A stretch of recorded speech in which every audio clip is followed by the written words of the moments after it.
ওপারেতে খালি দেখা যাচ্ছে না, এত পরিমাণ যে কুয়াশা পড়েছে মাঠে, দেখতে পাচ্ছ। আমরা মাঠে এসে যে আমরা ভিডিওটা বানাবো বলেছিলাম, সেটা আমি সাকসেসফুল করতে হয়েছি। আর মাঠে কুয়াশা দেখো, মানে বিদ্যুৎ বিদ্যুৎ বন্ধ বেরোচ্ছে। আমার শরীর থেকে যে বিদ্যুৎ বিদ্যুৎ গরম বেরোচ্ছে, কেন আমি একটা ঘরের মধ্যে যে গরমের মধ্যে আমি ছিলাম। গাইস, তোমরা বুঝতে পারছো তো, আমি গরমে যে ঘরের মধ্যে কাঁচা মুড়ি দিয়ে বা ফ্যান চাইলে বা আমি ঘরের মধ্যে ছিলাম, তার কারণে আমি ভোরে নামাজ পড়তেছি। বাইরে এসে এই মাঠের ফাঁকা ময়দানে তো ঠান্ডাটা বেশি হয়ে যাচ্ছে, বিদ্যুৎ বন্ধ হচ্ছে। কেন আমাদের গরম ভাবটা কেটে যাচ্ছে, ঠান্ডা হাউনিটা ধরছে।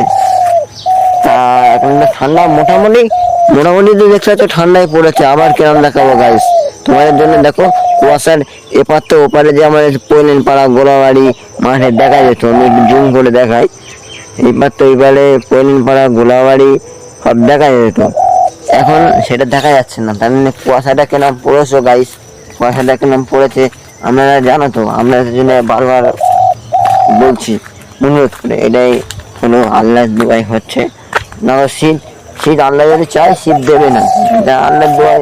আপনার যাকে মাত্র, আমি এখন এই রাস্তা যাচ্ছি, গাছের পাতায় দেখতে হলো কুয়াশা, এইগুলো সব পানি কুয়াশা পড়েছে। এই শীত পড়লো মানে এবার আমাদের যে চুনো মাছের উৎপাদ শীতে বেশিরভাগ হয়। এই শীতকালেই চুনো মাছ এবার তৈরি হবে। আর শীতকাল কুয়াশাটা পড়েছে সেই লেভেলে, মাশাআল্লাহ কত সুন্দর কুয়াশা পড়েছে। তোমার মঙ্গল থেকে কুয়াশা পড়া চালু করে সকাল 8টা-9টা অবধি কুয়াশা পড়ে সন্ধ্যা মঙ্গল থেকে। গাইস, দেখতে পাচ্ছ আমি এখন যাচ্ছি রাস্তা দিয়ে। ফজরের নামাজ হচ্ছে, খুব ভালো থাকে।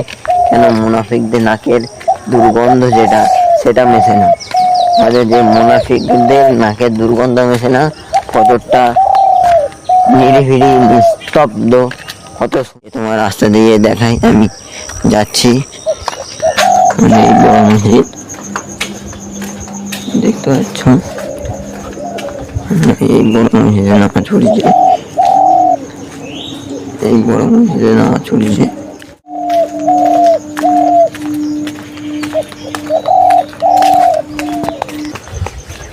ওই আমাদের ঘর গাইস, ওইটা আমাদের বাড়ি। একটু জুম করে দেখে দিই, এই আমাদের বাড়ি। হ্যাঁ গাইস, ওইটা আমাদের বাড়ি, আমি ওই ঘরে থাকি, নিচের ফ্লোরে আমি থাকি। রাস্তায় হেগে দিয়েছে কুকুর, এসব সব জায়গায় এরা শুধু রাস্তায় হেগে দেয় আর লোক বানায়। আমাদের ঘরটা আমি কাছ থেকে দেখাচ্ছি।